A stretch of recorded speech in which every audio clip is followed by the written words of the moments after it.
That was a long time ago. It was like 4 years ago, so I'm gonna retake it. Here, I'm gonna look on the No Mic 1 channel. I'll have that open. But all right. I guess I think you're supposed to not really like think things through like so much, but you regularly make new friends. Sometimes. You enjoy going to art museums. I mean, well, to be fair, like, uh, probably not. Seeing other people cry can easily make you feel like you want to cry. Yes. You always do your best to prepare for potential obstacles and events. Yes. You usually stay calm even under a lot of pressure. Yes. At social events, you really try to introduce yourself to new people and most stuck with the ones you already know. Yeah, sort of. When studying historical events, you find it easier to remember specific facts and dates. No. You are very sentimental, yes. You like to use organizing tools like schedules and lists. No. Even a small mistake can cause you to doubt your overall abilities and knowledge. No. You feel comfortable just walking up to someone you find interesting and striking a conversation. Yes. You're not too interested in discussing various interpretations and analysis of creative works. Disagree. You are more inclined to follow your head than your heart. See, this is interesting because like I would like to say like strongly agree because I do agree with that. Like I'm way more inclined to follow my head than my heart. Like if I had to make a choice, if I had to choose between one, I will. It depends on the situation. Like I don't know. Like sometimes I would choose my heart, but it's only if it's like close. But if it's not like I don't know. I think like so. I'd say I strongly agree with that because I do. I think I generally am way more inclined to follow my head than my heart. But I will follow my heart sometimes. Um, Even when you plan a particular daily routine, you usually just end up doing what you feel like at any given moment. Yeah. you rarely work. You rarely worry about whether you make a good impression on people you meet. Yeah. You enjoy participating in group activities.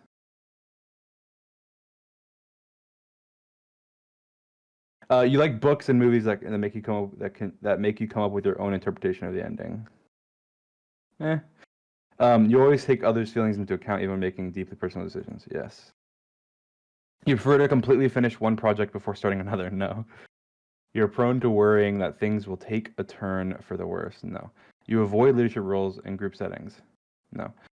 You're definitely not an artistic type of person. If that was creative, if that said creative, I would strongly disagree. But artistic, eh. eh. You think the world would be a better place if people relied more on rationality and less on their feelings? Yeah, I agree. I don't strongly agree, but I do agree. You prefer to do your chores before allowing yourself to relax? No. Your mood can change very quickly.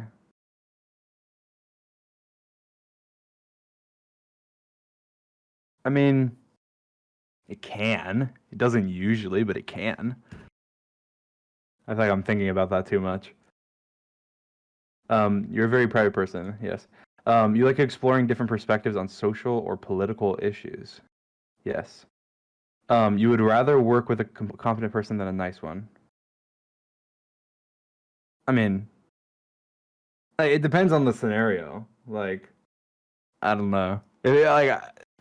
That's interesting because like it varies scenario by scenario. Like, I think in general, yeah, I would. But like, there's also some scenarios where I wouldn't. Like, if I was like planning a funeral or something, I'd probably rather work with a nice person than work with like oh yeah, the best funeral planner in the world or something. Like, that'd be ridiculous. Like they're like a total dick or something. Like I would say I'd rather work with a nice person. But if it's like I don't know, if it's like doing my taxes or something, then even if the person's a dick, I'd rather work with like the best person. So I guess hmm,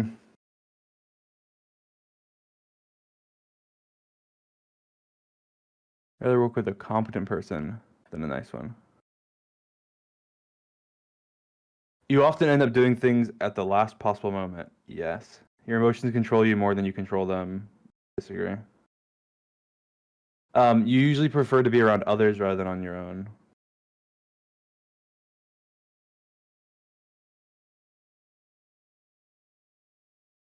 You become bored or lose interest when the discussion gets highly theoretical. No, I love that. You find it easy to empathize with the person whose experiences are very different from yours. You find it easy to empathize with the person whose experiences are very different from yours, yes.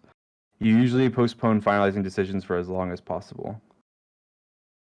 Probably. You rarely second guess the choices that you've made, yes. After a long and exhausting week, a lively social event is just what you need. No. You often contemplate the reasons for human existence or the meaning of life. Sure. You often have a hard time understanding other people's feelings.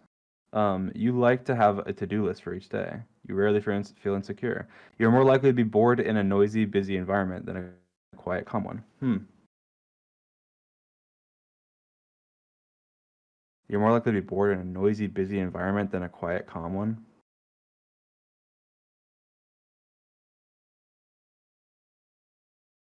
Be bored in a noisy, busy environment. You often spend a lot of time trying to understand views that are very different from your own, yes. You often talk about your feelings and emotions. I mean, do I often talk about my feelings? I don't know about that. I mean, I talk about them, but I wouldn't say I often talk about them. If your plans are interrupted, your top priority is to get back on track as soon as possible.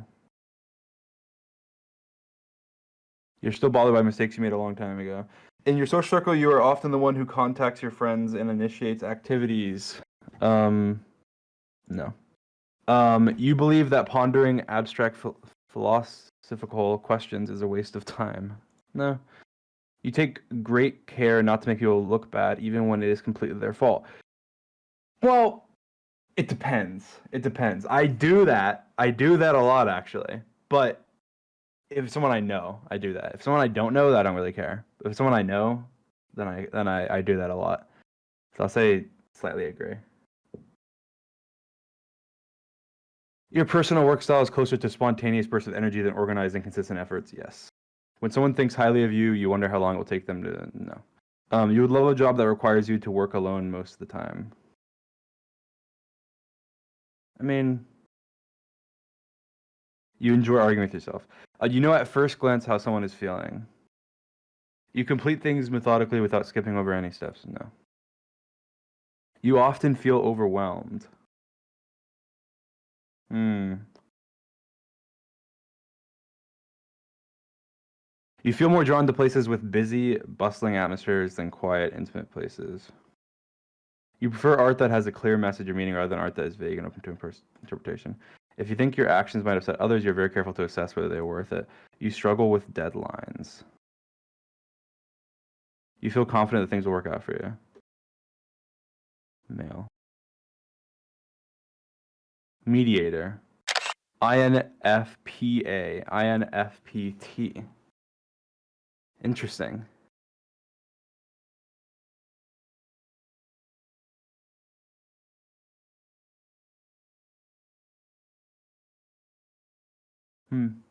Interesting.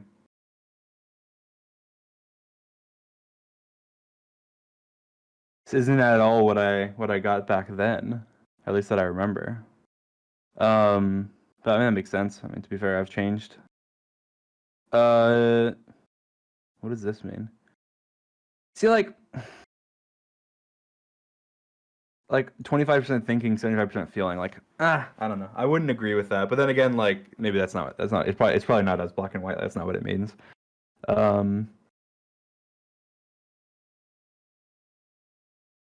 Hmm.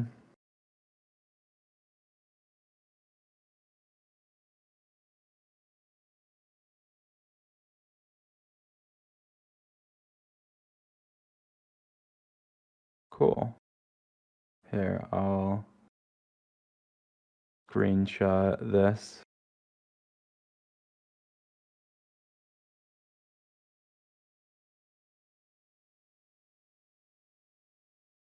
Cool.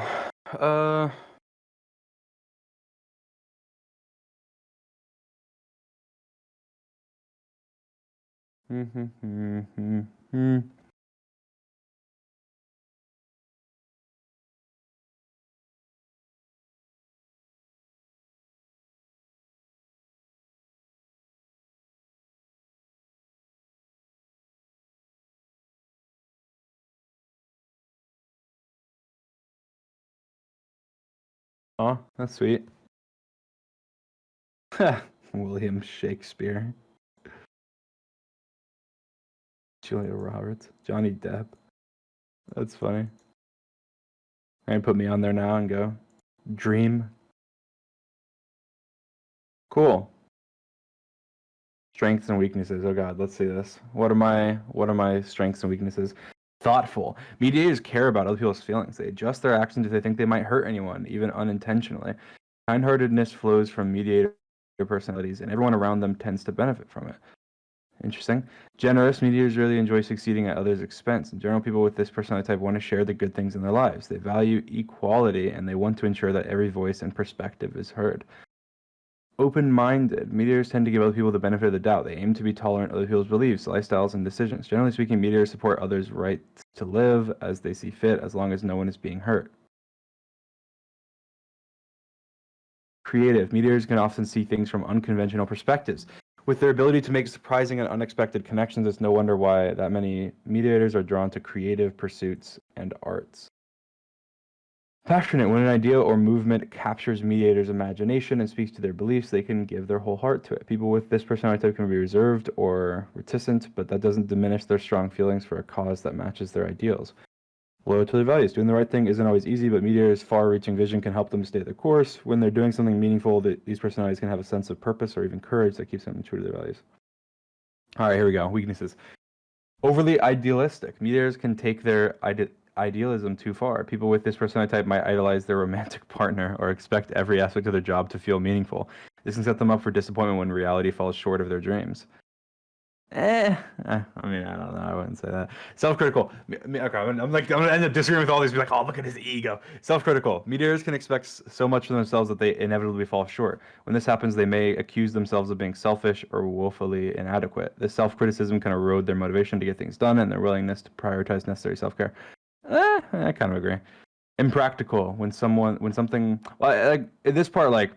Self-critical. I'll agree. I'm generally self-critical. Like even if I do something good, but like not good enough, then I'm very critical of myself. But it's very short term. Like a couple hours pass and then I'm no longer like that. But impractical. When something captures mediators' imagination, they can become so consumed by it that they neglect practical matters. Some people with this personality type even neglect eating or sleeping as they pursue their passion. Yeah,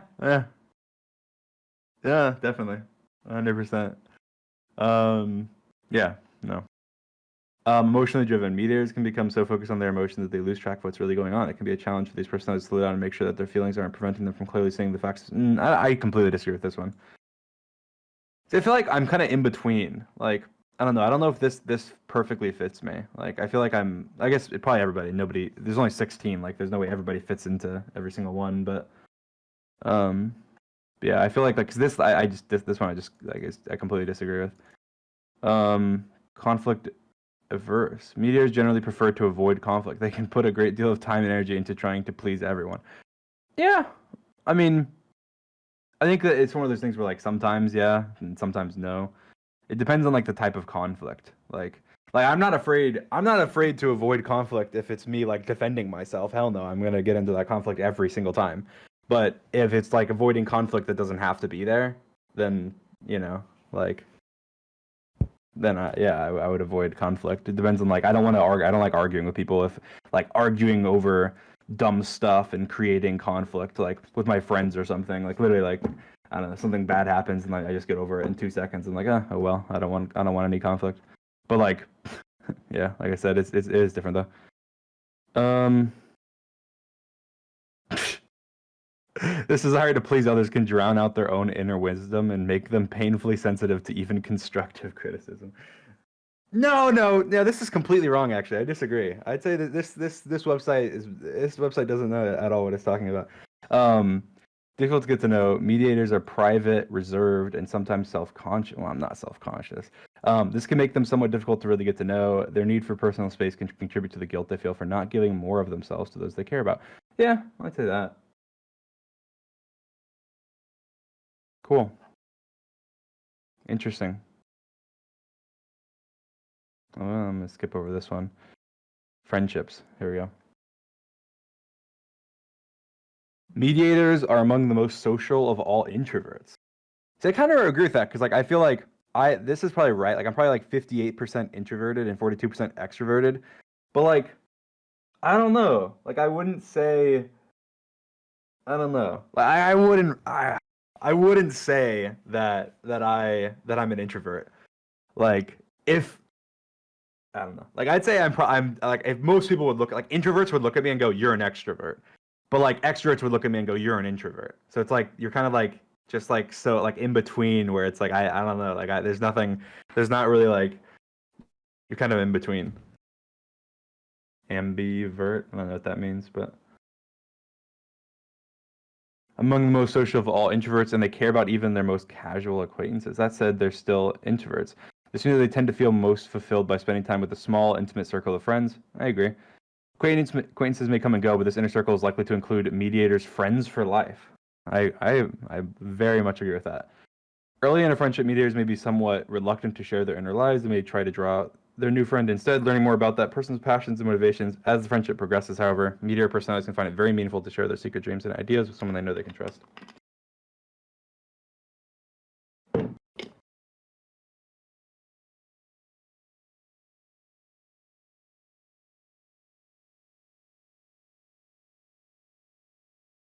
mm,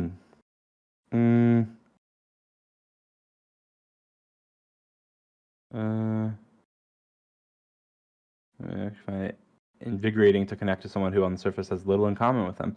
Eh. For mediators, a true friendship is founded on shared values, not just shared experiences. People with this personality type are unlikely to form strong friendships simply out of convenience. For example, while their affection for their coworkers may be strong, just working in the same office isn't enough for mediators to guarantee a substantial friendship. Deeper connections must come into play. Friends for life. When mediators befriend someone, they may secretly or not so secretly hope to be friends with that person for life. These personalities are capable of strong, stable friendships marked by passionate support, subtle, poetic wit, and a profound level of emotional insight. Their friends will be rewarded with loving sensitivity and depth. A hallmark of this relationship is an ever-present desire to help, learn from, and understand each other. That said, mediators do need personal space and alone time in order to recharge. At times, people with this personality type may withdraw from even their closest friends in order to reconnect with themselves and restore their energy. Blah, blah, blah, blah, blah. Cool. Let's skip over this one. Career path. Long for a career that doesn't just take care of the bills, but also feels fulfilling. They want to spend their days doing something they genuinely love, preferably without too much stress or drama. For these personalities, an ideal professional life should feel like a calling, not just a job. Yeah, I agree.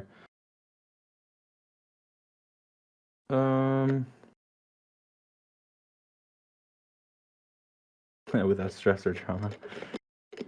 Yeah, but I mean, like, to be fair, like when you're at some point it's just unavoidable. Like when you're a big YouTuber, like even the people that are like the most drama-free people end up somehow in drama.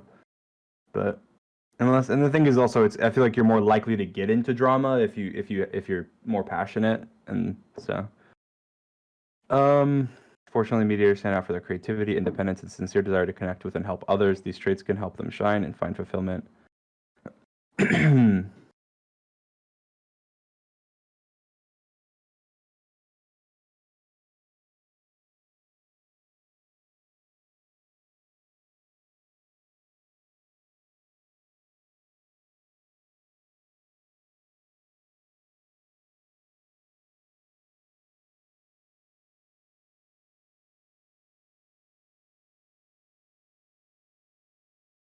Hmm.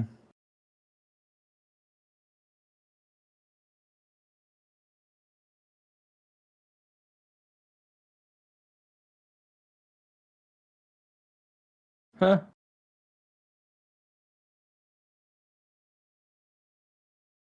In general, people with this personality type don't micromanage. Instead, they keep their eyes on the big picture. They see it as their responsibility to support their employees, not to tell them exactly what to do and how to do it. Whenever possible, they encourage the people who work for them to develop their own ideas and use their own best judgment. There is a downside to this management style. Sometimes mediators may struggle to set boundaries, drill down on inefficiencies, or offer criticism even when it's necessary. This can slow down their team and create needless stress both for mediators and their employees. At times, managers with personality type may need to be strict for the good of their team. Conclusion.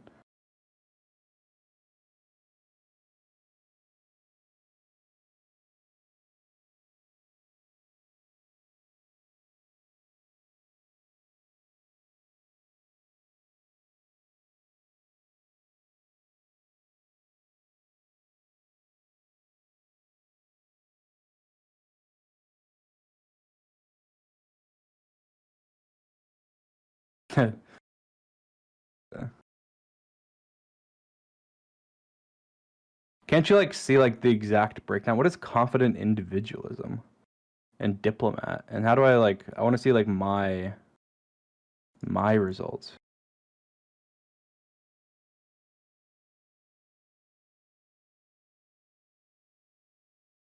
Assertive mediator. Diplomat, confident individualism.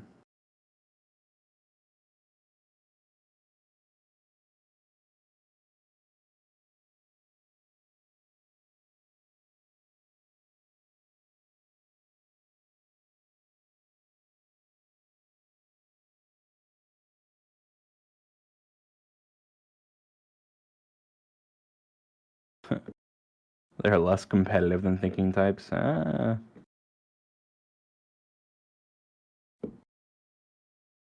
Like, I think I agree with everything. I think I agree with everything other than thinking and feeling. Like I agree with this. This is probably true. I agree with this. It's probably fair. Almost dead on. This is almost dead on. This is almost dead on. And then this one though, I feel like off. I think it's like